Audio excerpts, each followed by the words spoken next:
এইটা হচ্ছে আমাদের ঐতিহ্যবাহী ডগলাস মেমোরিয়াল উচ্চ বিদ্যালয় মাঠ। এই যে জায়গাটা ছিল, এখানে একটি সুন্দর পুকুর ছিল। পুকুর ভরাট হয়ে এখন মাঠ হয়ে গেছে। আমরা যখন খেলাধুলা করছি তখন ছোট একটু মাঠ ছিল, খেলার উপযোগী ছিল না। এখন উপযোগী হয়েছে, বাট খেলার মানুষ এখন কম। এটা হচ্ছে আমাদের স্কুলের বিল্ডিং গুলো। প্রথমেই হলুদ কালারের যে একটা বিল্ডিং দেখা যায়, এটা হচ্ছে আমাদের প্রথম স্কুল লাইব্রেরি এই বিদ্যালয়ের। এরপরে চারপাশে বড় বিল্ডিংটা যেখানে আছে এখানে টিন শেড ছিল। এরপর সাদা বিল্ডিংটা উত্তর পাশে, এখানেও টিন শেড ছিল। এরপরে পাশে যেখানটায় ফ্ল্যাট সেন্টার, এটা একটা ফ্ল্যাট সেন্টার, হলুদ বিল্ডিং, যেটা বন্যা দুর্গত মানুষ আশ্রয় নেওয়ার জন্য যে এই বিল্ডিংটা করা হয়েছিল। এটা নতুন বিল্ডিং। এর পাশে পশ্চিম পাশ, এই জায়গাটাও একটা ঘর ছিল।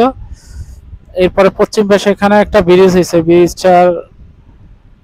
ব্রিজের এখানে অনেক চার ছিল, ওখানে একটা দোকান ছিল। আর এই দোকানগুলোর একটি নাম ছিল রাজলক্ষ্মীর বাজার। সেই রাজলক্ষ্মীর বাজার এখন বিলুপ্তি। এখন এই ডগলাস বাজারের কোনায় যে দেখা যাচ্ছে, এখানে একটা বাজার আছে ডগলাস বাজার নামে পরিচিত, কিন্তু এটার পুরাতন নাম হয়েছে রাজলক্ষ্মী বাজার। রাজলক্ষ্মীর বাজার। এখানে প্রথম যে দোকান দিয়েছিল বিপিন বারই, ঐতিহ্যবাহী বিপিন ফ্রন্টেজ। দেখতে পাচ্ছেন মাঠের মাঝখানে অত্র এলাকার যুবক ভাইরা তারা নামাজ আদায় করতেছে মাঠের ভিতরেই। কারণ এই মাঠের আশপাশে কোথাও কাছাকাছি কোথাও মসজিদ নাই, তাই এখানেই নামাজ আদায় করতেছে মাঠের মাঝখানে। একটি সুন্দর দৃশ্য দেখার মতো। তদপক্ষে এখনো যুবক ছেলেরা তারা এখন আল্লাহর পথে আছে, অর্থাৎ পাঁচ ওয়াক্ত নামাজ পড়ার চেষ্টা করে।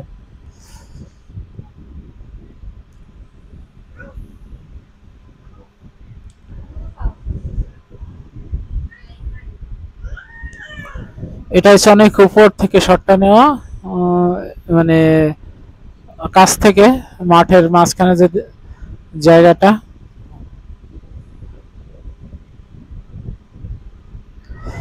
এরপরে যে যেটা দেখতে পাচ্ছেন এটা ডিপ টেবল, এই নারকেল গাছ। এখান থেকে ডগলাস বাজারের পিছন বাজার, যেটা রাজলক্ষ্মীর বাজার।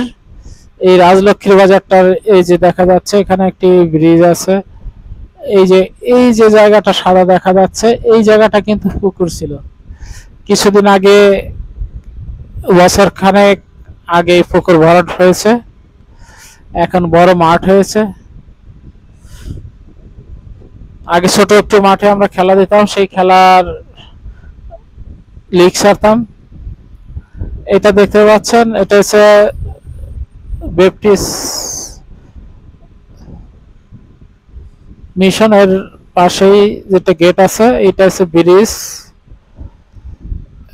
আর এই যে পুকুরটা দেখা যাচ্ছে, এই পুকুরটা হচ্ছে শ্যামল হালদারের পুকুর, শ্যামল এবং ঈশ্বর হালদার। আর এই যে বাড়িটা দেখা যাচ্ছে ছোট, এইটা হচ্ছে শ্যামল হালদারের বাড়ি।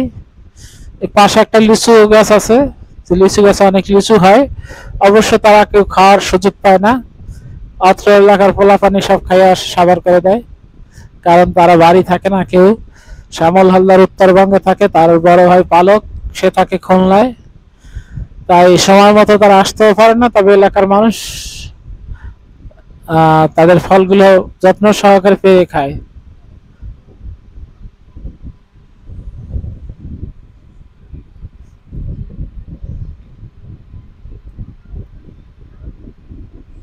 শ্যামল হালদার যদি ভিডিওটা দেখে অবশ্যই খুশি হবে, তার বাড়িটা দেখতে পাচ্ছে। তাই একটু সময় নিয়ে তার বাড়িটা ভিডিও করতেছি।